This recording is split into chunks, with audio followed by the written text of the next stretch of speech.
Friends, welcome to my channel learn with fun. इस video में हम लोग सेकेंड पार्ट करने जा रहे हैं चैप्टर नंबर 2 का, जो है माइक्रो ऑर्गेनिजम्स। आपको मैं दिखा देता हूँ। माइक्रो ऑर्गेनिजम्स, फ्रेंड एंड फो। तो अब हम लोग पढ़ेंगे commercial use of micro organisms. जो माइक्रो ऑर्गेनिजम्स है ना, वो बहुत ही लार्ज स्केल में अल्कोहल, वाइन और एसिडिक एसिड के प्रोडक्शन में यूज़ होता है। East is used for commercial production of alcohol. East जो रहता है ना, वो कमर्शियल प्रोडक्शन में ऑफ अल्कोहल और वाइन के यूज़ होता है। और इसके लिए जो ईस्ट रहती है ना, वो नेचुरल शुगर में प्रेजेंट होती है, ग्रेन्स जैसे बार्ली, व्हीट, राइस, ये सब में। और यहाँ पे एक एक्टिविटी दी गई है, उसमें क्या करना है, 500 ml पानी लेना है एक बीकर में, और जैसे 3/4 वाटर, और उसको डिज़ोल्व करना है 2 और 3 टीस्पून ऑफ शुगर में, और उसमें 1/2 स्पून ईस्ट पाउडर डालना है शुगर सॉल्यूशन में, और उसको गर्म पानी में 4 से 5 घंटे के लिए रखना है। उसके बाद जब आप स्मेल करेंगे तो क्या होगा, क्या can you get a smell, क्या आपको एक स्मेल मिलेगी? This is the smell of alcohol as sugar has been converted into alcohol by yeast. तो ये अल्कोहल की स्मेल होगी, जो शुगर कन्वर्ट किया गया अल्कोहल में ईस्ट की मदद से। और ये जो प्रोसेस है ना, जो कन्वर्सेशन ऑफ शुगर को अल्कोहल में जो कन्वर्सेशन करने का ये जो मेथड है ना, इसको फर्मेंटेशन कहते हैं। और यहाँ पे नाम भी दिया गया है लुइस पैस्चर, जो फर्मेंटेशन को डिस्कवर किए थे 1857 में। अब हम लोग पढ़ेंगे medicinal use of micro organisms.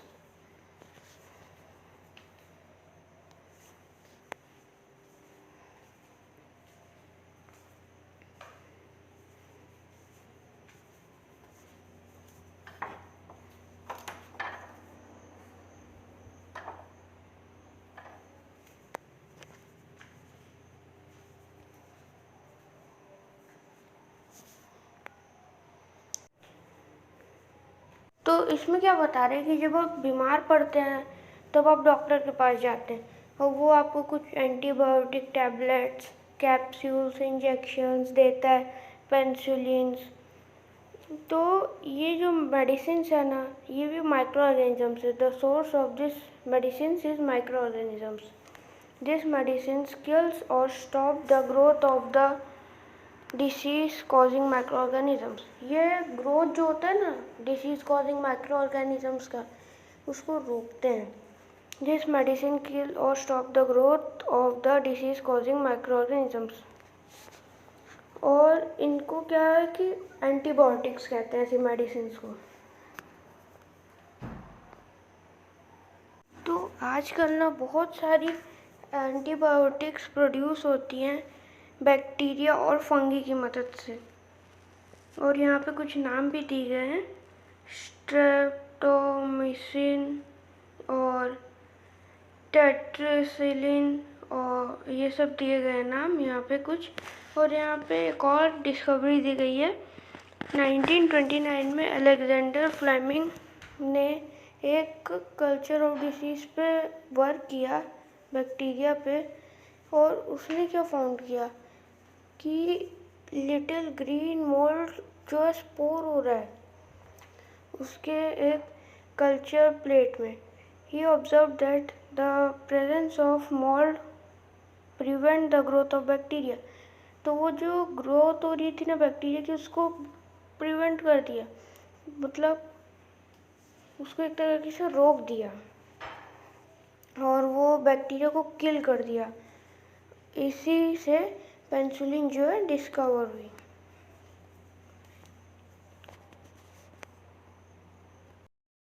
Antibiotic जो रहती है ना, वो फंगी बैक्टीरिया से बनती है, जैसे फंगी, बैक्टीरिया, और एंटीबायोटिक्स जो मैन्युफैक्चर होती है ना, वो ग्रोइंग होती है स्पेसिफिक माइक्रो ऑर्गेनिजम्स जो वो मतलब एक टाइप की डिसीज़ को क्योर करें। और जो एंटीबायोटिक्स होती है ना, वो कभी कभी मिक्स होती हैं लाइफ स्टॉक्स एंड पोल्यूट्री, तो चेक करने के लिए माइक्रोबियल इन्फेक्शन इन एनिमल के इन्फेक्शन के लिए। और ये बहुत सारे प्लांट्स के भी डिसीज़ेस को कंट्रोल करती है। और हमेशा जो एंटीबायोटिक्स होती है ना, वो एक डॉक्टर के कंसल्टेंट से ही लेना चाहिए, एक क्वालिफाइड डॉक्टर से। और आपको जो प्रिस्क्रिप्शन रहता है वो हमेशा कंप्लीट करना चाहिए। और क्या करना चाहिए, और अगर आप उसे ऐसे ही खा लेंगे ना, तो वो ड्रग लेस इफेक्टिव हो जाएगी फ्यूचर में जब आपको ज़रूरत होगी। और जो एंटीबायोटिक्स हम लोग लेते हैं बैक्टीरिया इन बॉडी में जो हेल्प करते हैं, antibiotics however are not efficient against cold and flu. These are caused by viruses. जो वायरसेस से होता है ना, उसमें एंटीबायोटिक्स यूज़ नहीं होते हैं। अब हम लोग पढ़ेंगे वैक्सीन। जो चिल्ड्रंस को वैक्सीन दी जाती है, क्यों दी जाती है? तो जैसे अभी कोरोना चल रहा है, तो क्या होता है कि जब एक वायरस हम लोग के अंदर जाता है ना, तो हम लोग की बॉडी जो है ना एंटीबॉडीज़ प्रोड्यूस करती है उससे फाइट करने के लिए। और वो हमेशा मतलब रिमेंबर कर लेती है कि उसे कैसे फाइट करना है। तो जो डेड और वीकेंड माइक्रोस्कोप्स रहते हैं ना, जो हेल्दी बॉडी में इंट्रोड्यूस हो जाते हैं, the body fights and kills the invading bacteria by producing such antibodies। तो उनको याद रहता है कि कैसी एंटीबॉडीज़ प्रोड्यूस करनी है, और वो वैसी करते हैं जब फिर से बैक्टीरिया आता है। जो हम लोग एंटीबॉडीज़ प्रोड्यूस करते हैं वो रह जाती हैं बॉडी में पूरा, और प्रोटेक्ट करती हैं डिसीज़ कॉजिंग माइक्रोब से, और हमेशा के लिए। ऐसे ही वैक्सीन एक वर्क करती है। तो क्या होता है कि डेड मतलब वो जो मतलब जो उसका रहता है ना एक डिसीज़ का डेड और वीकेंड माइक्रोस्कोप, वो हम लोग की बॉडी में घुसाते हैं, फिर हम लोग की बॉडी प्रोड्यूस करती है एंटीबॉडीज़। तो एडवर्ड जेनर जो थे ना, वो स्मॉल पॉक्स की वैक्सीन डिस्कवर किए थे 1798 में। और जब हम लोग छोटे रहते तब हम लोग को बहुत सारी वैक्सीन्स दी जाती हैं हम लोग को कुछ डिसीज़ से प्रोटेक्ट करने के लिए। क्या आप उनकी एक लिस्ट बना सकते हैं? आप अपने पेरेंट्स की भी मदद ले सकते हैं इसमें। बहुत ज़रूरी रहता है कि सब चिल्ड्रंस को ऐसे डिसीज़ से प्रोटेक्ट किया जाए, उनको वैक्सीन्स दी जाए हॉस्पिटल्स में। आप टीवी और न्यूज़पेपर में एडवर्टाइजमेंट भी पढ़े होंगे बहुत बार कि चिल्ड्रन को पल्स पोलियो प्रोग्राम के तहत उनको पोलियो का ड्रॉप्स दी जाएं। और ये बहुत ही इम्पोर्टेंट भी है। Worldwide campaign against smallpox has finally led to its eradication from most parts of the world. वो जो वर्ल्ड वाइड कैंपेन है ना, वो स्मॉल पॉक्स के अगेंस्ट फाइनली लीड कर चुकी है वर्ल्ड में पूरे। तो आजकल this days vaccines are made on a large scale for microorganisms. तो आजकल ना बहुत ज़्यादा स्केल में माइक्रो ऑर्गेनिजम्स से वैक्सीन्स प्रोड्यूस हो रहे हैं ह्यूमंस और प्लांट्स और एनिमल्स को बचाने के लिए बहुत सारे डिसीजेस से।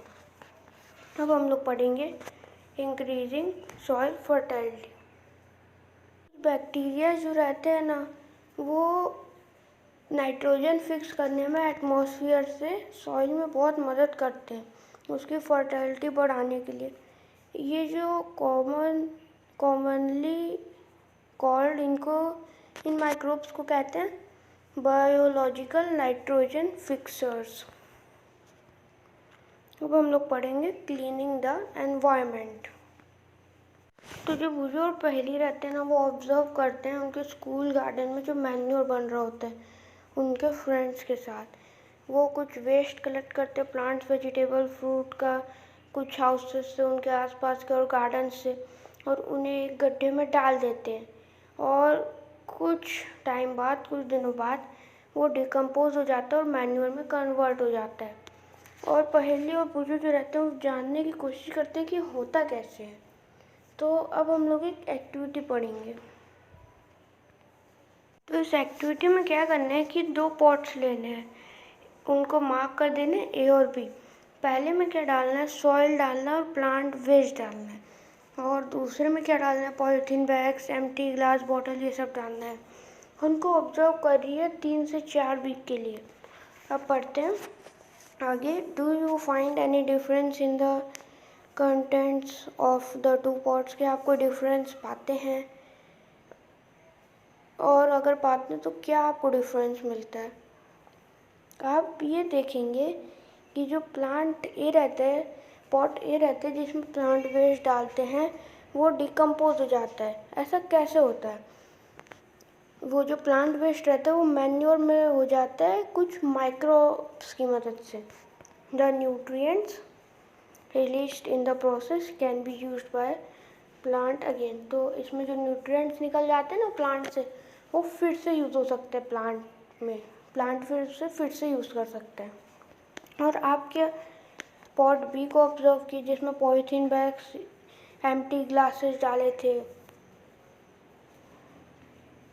वो उसमें क्या होगा कि उसमें मैन्योर में कन्वर्ट नहीं होगा। पॉलीथीन बैग्स मतलब मैन्योर में कन्वर्ट नहीं होते, ज़्यादा बिल्कुल नहीं होते। और आप बहुत बार देखे होंगे कि डेड ऑर्गेनिक मैटर और in the form of decaying plant और सम डेड एनिमल्स ग्राउंड में रहते हैं, और कुछ दिनों बाद आप उनको गायब पाएंगे। ऐसा कैसे होता है? वो क्या रहते हैं कि सॉइल में डिकम्पोज हो जाते हैं, और वो ऑर्गेनिक एक टाइप की खाद बन जाते हैं, और उन्हें प्लांट्स और एनिमल्स फिर से यूज़ कर सकते हैं। और कुछ माइक्रो ऑर्गेनिजम्स हार्मफुल रहते हैं, स्मेली सब्सटेंसेस जैसे रहते हैं, और उनको क्या है कि वो क्लीन हो जाता है। डिकम्पोज करते हैं ना जब उनको, खाद बना देते हैं मैन्योर, तो क्लीन हो जाता है एनवायरनमेंट, फिर बदबू नहीं आएगी कहीं। अब हम लोग पढ़ेंगे harmful micro organisms. Micro organisms ना बहुत वे से हम हार्मफुल हो सकते हैं, और कुछ माइक्रो ऑर्गेनिजम्स ह्यूमन बींग्स के लिए, कुछ माइक्रो ऑर्गेनिजम्स प्लांट्स और एनिमल्स के लिए। और इन micro disease causing micro organisms को पैथोजेंस कहते हैं। और कुछ माइक्रो ऑर्गेनिजम्स स्पॉइल फूड में क्लोथिंग और लेदर को भी ख़राब कर देते हैं। अब हम लोग इनके बारे में और अच्छे से पढ़ेंगे आइए। Disease causing micro organisms in human. Pathogens enter our body through the air we breathe. तो हम लोग जो एयर ब्रीथ करते हैं, पानी पीते हैं, खाना खाते हैं, इनसे ये जो हार्मफुल माइक्रो ऑर्गेनिजम्स रहते हैं वो हम लोग के अंदर आ जाते हैं। या ये किसी के कांटेक्ट से भी हो सकते हैं, जो बीमार लोग रहते हैं, और इन्हें एनिमल्स भी कैरी करते हैं। जो ये माइक्रोबियल डिसीजेस रहते हैं ना, वो एक हेल्दी पर्सन को आ जाते हैं इन्फेक्टेड पर्सन से। मतलब जो हम लोग लेते हैं, पानी पीते हैं, एयर जो हम लोग इनहेल करते हैं, और फिजिकल कांटेक्ट से आर कॉल्ड कम्युनिकेबल डिसीज़। इनको कम्युनिकेबल डिसीज़ कहते हैं जो ये सब से होते हैं। और इन सब के डिसीज़ के एग्जांपल है cholera, common cold, chicken pox, tuberculosis. जब एक जो पर्सन रहते हैं ना, वो cold, sneeze, fine fin droplets और moisture carrying thousands of viruses are spread in the air. जो पर्सन सफरिंग कर रहा रहता है ना, ये सबसे उसके जो वायरस के बहुत सारे माइक्रोब्स रहते हैं ना, वो एयर में स्प्रेड हो जाते हैं और ये एक हेल्दी पर्सन के बॉडी में आ जाते हैं ब्रीथिंग के द्वारा, और फिर उससे इन्फेक्शन फैलता है। Then how do you prevent the spread of the communicable disease. तो हम लोग उसको कैसे बचाएं कम्युनिकेबल डिसीज़ को? हम लोगों को अपने मुंह में हैंकरचीफ रखनी चाहिए स्नीजिंग के टाइम, छींकने के टाइम, और एक इन्फेक्टेड पर्सन से दूरी बना के रखें। ये जो रहते हैं ना, वो एक कैरियर जैसे एक्ट करते हैं। जो कोई माइक्रोब्स रहते हैं, डिसीज़ कॉजिंग माइक्रोब्स, जैसे मक्खियाँ जो रहती हैं, वो भी कैरियर रहती हैं सबकी। फ्लाइज क्या करती हैं कि गार्बेज में बैठ जाती हैं, जैसे एनिमल एक्सक्रीट, और जो डिसीज़ कॉजिंग माइक्रोब्स रहते हैं, पैथोजेंस, वो उनमें स्टिक हो जाते हैं, चिपक जाते हैं। और जब ये फ्लाइज रहती है ना, वो अनकवर फूड में बैठती हैं, तो ये जो पैथोजेंस रहते हैं ना, वो ट्रांसफ़र हो जाते हैं अपने फूड में। तो उनको जो भी खाएगा ना, उसको मतलब बीमार हो जाएगा वो।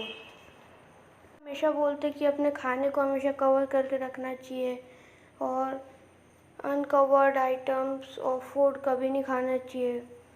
और एक और एग्ज़ाम्पल ये है, जो कुछ मॉस्किटोज़ रहते हैं जो मलेरिया कैरी करते हैं। फीमेल एडिस मॉस्किटोज़ डेंगू के वायरस जैसे एक्ट करते हैं, और ये डेंगू और मलेरिया को फैलाते हैं। तो इसको कंट्रोल कैसे किया जाए? Why does the teacher keep telling us not to let water collected anywhere? तो जो वाटर रहता है ना, उसको कभी कलेक्टेड नहीं करना चाहिए, कलेक्ट कराना ही नहीं चाहिए, ऐसे टीचर भी हम लोग की बोलती है। क्योंकि उसमें क्या रहता है कि मॉस्किटोज़ ब्रीड होते हैं, इसलिए कभी ना पानी खुले में छोड़ना ही नहीं चाहिए, जैसे कूलर्स में, टायर्स में, फ्लावर पॉट्स में, ये सब में। हम लोग के सराउंडिंग्स को क्लीन करेंगे, ड्राई रखेंगे थोड़ा, मतलब एक कभी पानी इकट्ठा नहीं होने देंगे, तो मॉस्किटोज़ पैदा ही नहीं होंगे। और इन सब की एक लिस्ट बनाने की कोशिश कीजिए of measures which help to avoid the spread of malaria, जो मलेरिया के स्प्रेड मतलब फैलने में मदद करे। Some of the common diseases affecting human, तो बहुत सारे डिसीजेस ना ह्यूमन्स को अफेक्ट करते हैं, ह्यूमन बींग्स को, और their mode of transmission and few general methods of preventation. ये टेबल में ये दिखाया गया कि कैसे प्रिवेंट करें, आप यहाँ देख सकते हैं टेबल।